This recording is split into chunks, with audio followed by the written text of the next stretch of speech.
성경에서 중요하지 않는 본문은 없지만 출애굽기 19장에서 24장까지의 내용은 성경 전체에서도 매우 중요한 본문이라고 할 수 있습니다. 하나님의 언약 십계명이 주어집니다. 애굽의 노예에서 하나님의 백성으로 새로운 공동체가 형성되어집니다. 첫 번째 시내산에서는 모세 한 명을 하나님께서 사명으로 부르셨는데, 이제 본문에서는 이스라엘 전체를 하나님의 제사장 나라로 세우고 계십니다. 이것을 시내산 언약이라고 말씀합니다. 19장에서는 이스라엘 백성들이 모세의 그 명령을 따라 모세와 함께 자신을 스스로 성결케 하는 준비케 되어지는 내용들이 나옵니다. 1, 2절 말씀을 보겠습니다. 이스라엘 자손이 애굽 땅을 떠난 지 3개월이 되는 날 그들이 시내 광야에 이르니라. 그들이 리비딤을 떠나 시내 광야에 이르러 그 광야에 장막을 치되 이스라엘이 거기 산 앞에 장막을 치니라. 이스라엘 백성은 애굽을 떠난 후 3개월이 되는 날 시내산 앞에 장막을 치게 되어집니다. 얼마나 여기 머물렀을까요? 보통은 짧게 몇 개월 이렇게 거주하였는데, 민수기 10장 1절을 보면요, 회중을 소집하여 진영을 출발하게 하라라고 말씀하시는데, 지금 이곳에서 대략 11개월 정도 꽤 오랜 시간을 하나님 앞에서 머물러서 하나님의 말씀을 듣게 되어집니다. 어떤 일이 일어날까요? 3절입니다. 모세가 하나님 앞에 올라가니 여호와께서 산에서 그를 불러 말씀하시되 너는 이같이 야곱의 집에 말하고 이스라엘 자손에게 말하라. 여호와께서 산에서 그를 불러서 말씀하셨습니다. 하나님의 산 호렙산이죠. 출애굽기 3장에서 모세가 처음 부름을 받았던 산으로 지금 모세가 다시 돌아왔습니다. 하나님께서는 이스라엘이 출애굽한 후에 이곳 시내산에서 자신을 경배할 것을 이전에 미리 말씀하셨습니다. 출애굽기 3장 12절입니다. 하나님이 이르시되 내가 반드시 너와 함께 있으리라. 네가 그 백성을 애굽에서 인도하여 낸 후에 너희가 이 산에서 하나님을 섬기리니 이것이 내가 너를 보낸 증거니라. 3장에서 받았던 하나님의 부르심을 지금 성취하고 있는 것입니다. 그런데 하나님께서 뭐라고 말씀합니까? 3절 하반절에 보면요, 야곱의 집에 말하고 이스라엘 자손에게 말하라라고 지금 말씀합니다. 말하라라는 것은 알리다, 선언하다 이런 의미를 가지고 있는데요, 강한 명령형 동사입니다. 그러니까 지금 출애굽하고 난 다음부터 지금까지 하나님이 하신 일을 강하게 명령하면서요, 선언하라라고 얘기하고 있습니다. 어떻게 하나님이 행하셨는지를 3절에 숨겨 놓으셨는데요, 그것이 야곱의 집 이스라엘의 자손들입니다. 같은 의미의 단어를 지금 비교해서 말씀합니다.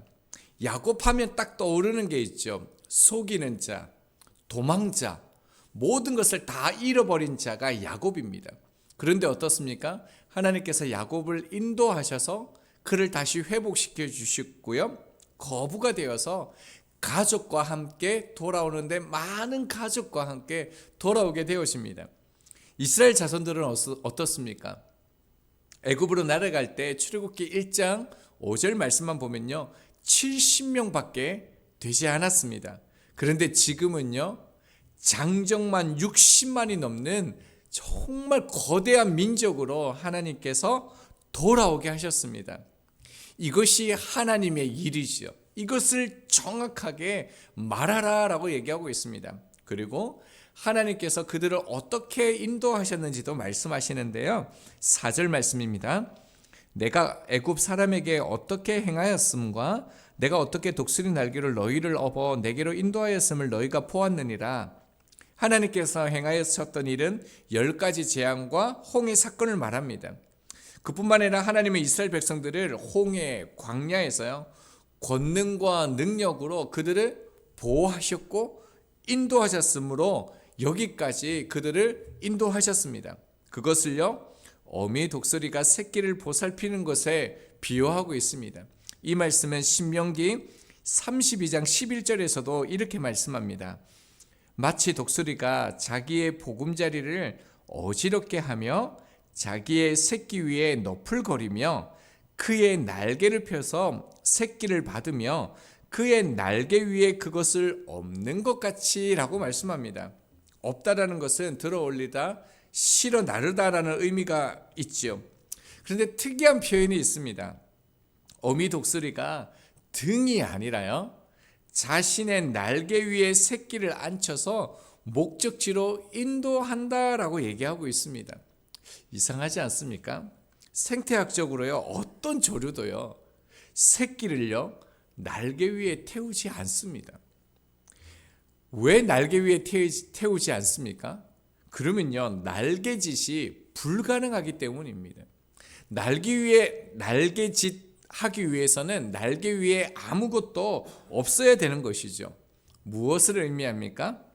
하나님의 완벽한 보호와 인도하심에 대한 문학적인 표현을 이렇게 표현한 것입니다.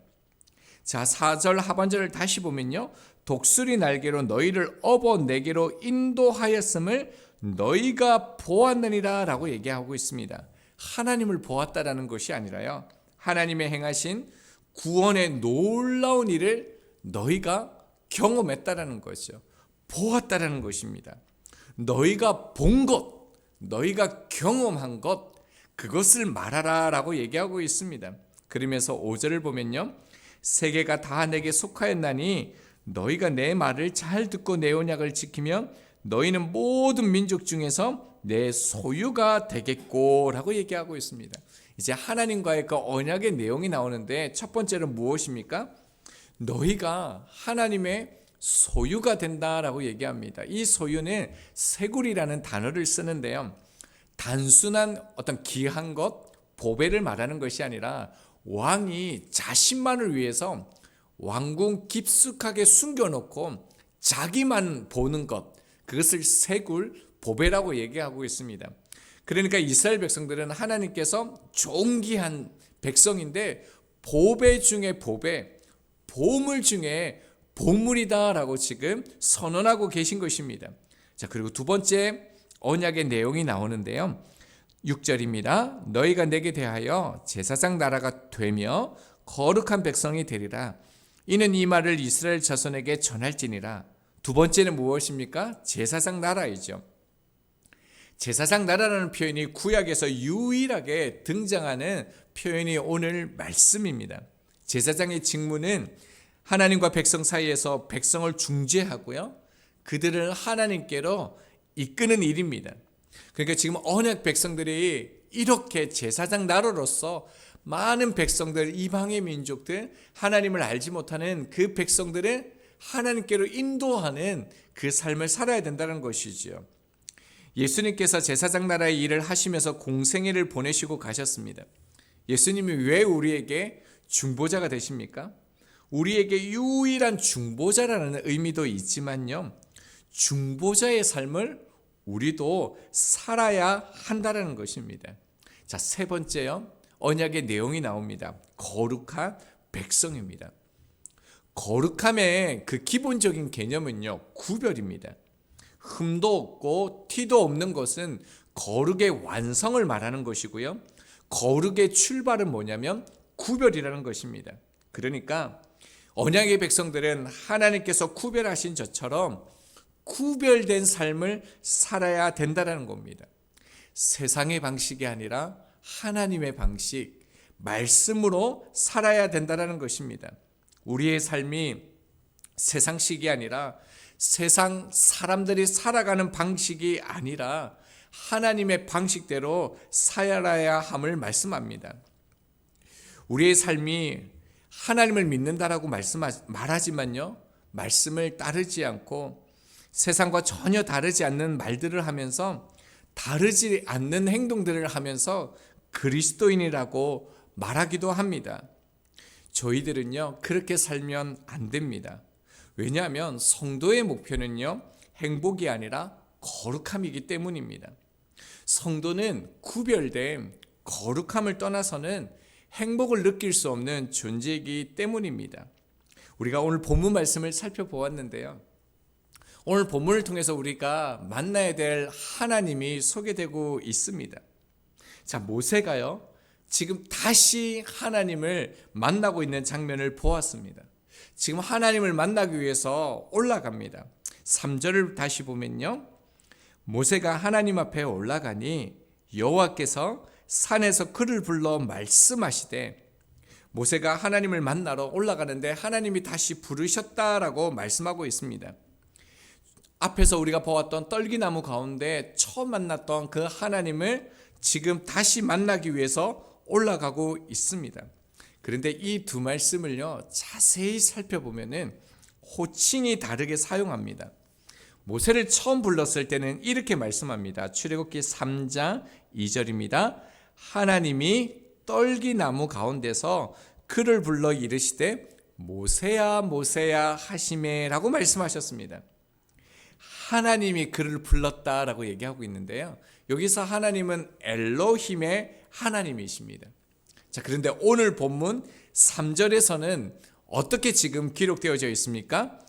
여호와께서 산에서 그를 불러 이르시되, 3장에서는 엘로힘의 하나님이 모세를 불렀다라고 지금 모세가 고백을 했습니다.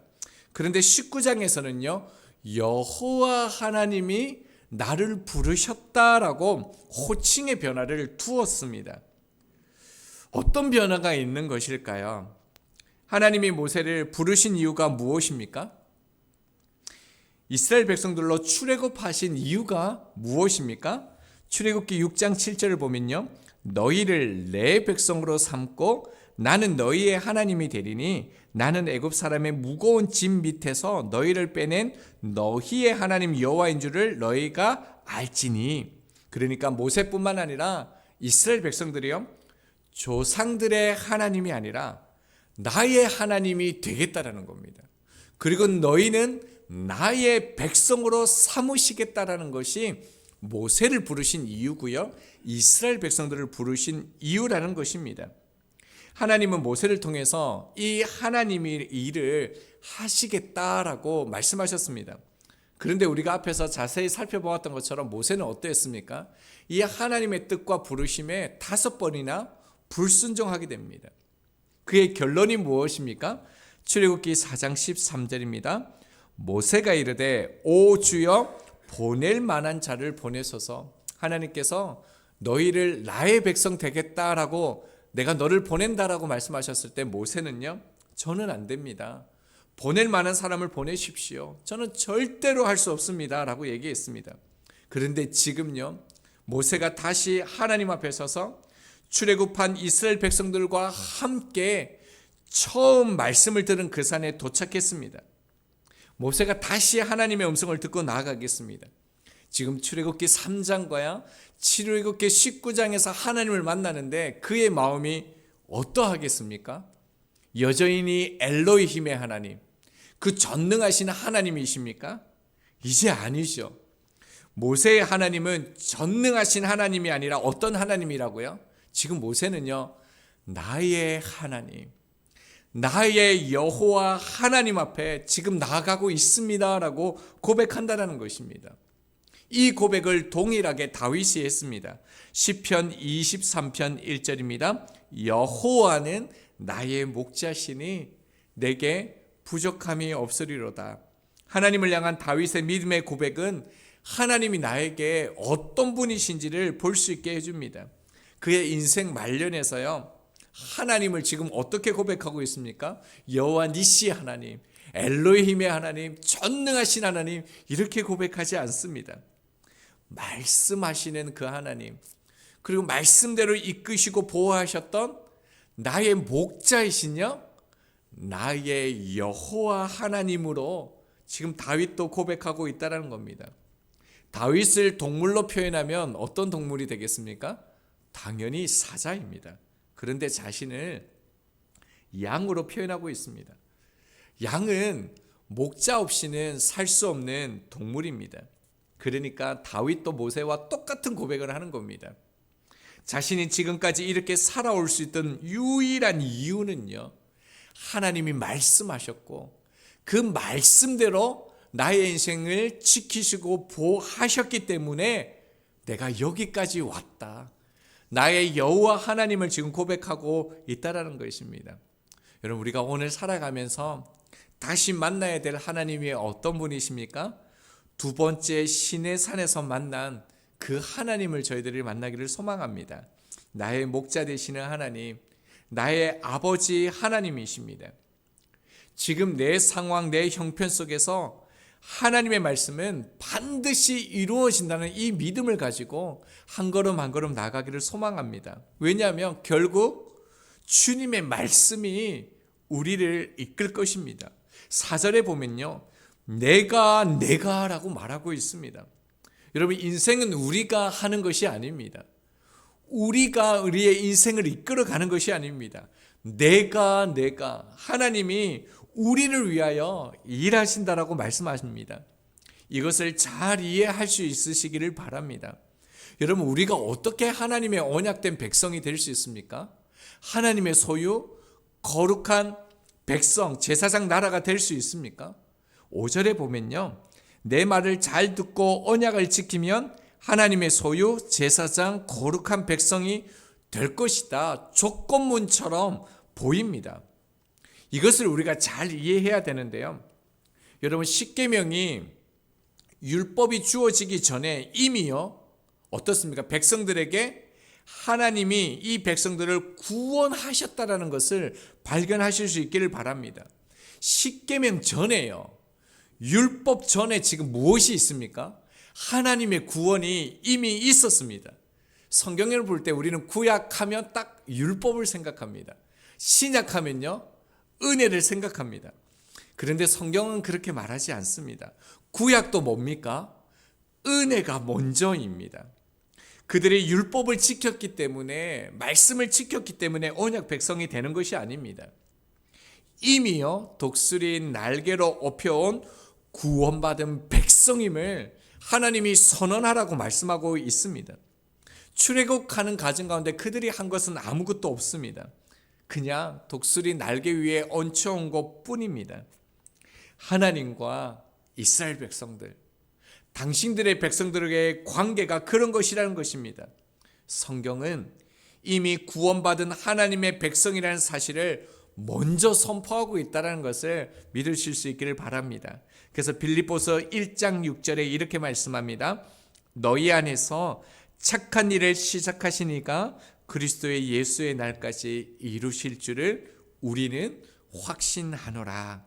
여기서 착한 일은요, 뭐 좋은 일, 착한 일 이런 뜻도 있겠지만, 착한 일은요, 하나님께서 우리를 향한 구원의 완성입니다. 하나님께서 나를 부르셨고 그 길로 인도하시고 완성하십니다. 오늘 지금도요, 저희를 하나님의 독수리 날개 위에 얹고 보호하고 인도하십니다. 여러분, 오늘 살아가시면서 독수리 날개에서 뛰어내리지 마시기 바랍니다. 누가 뭐라 해도요, 어떤 상황이 되더라도요, 하나님 품 안이 가장 안전합니다. 내가 하나님의 소유, 제사장 나라, 거룩한 백성이라는 사실을 믿고 당당히 나아가시기 바랍니다. 신앙은요, 행복이 아니라 거룩한 구별됨입니다.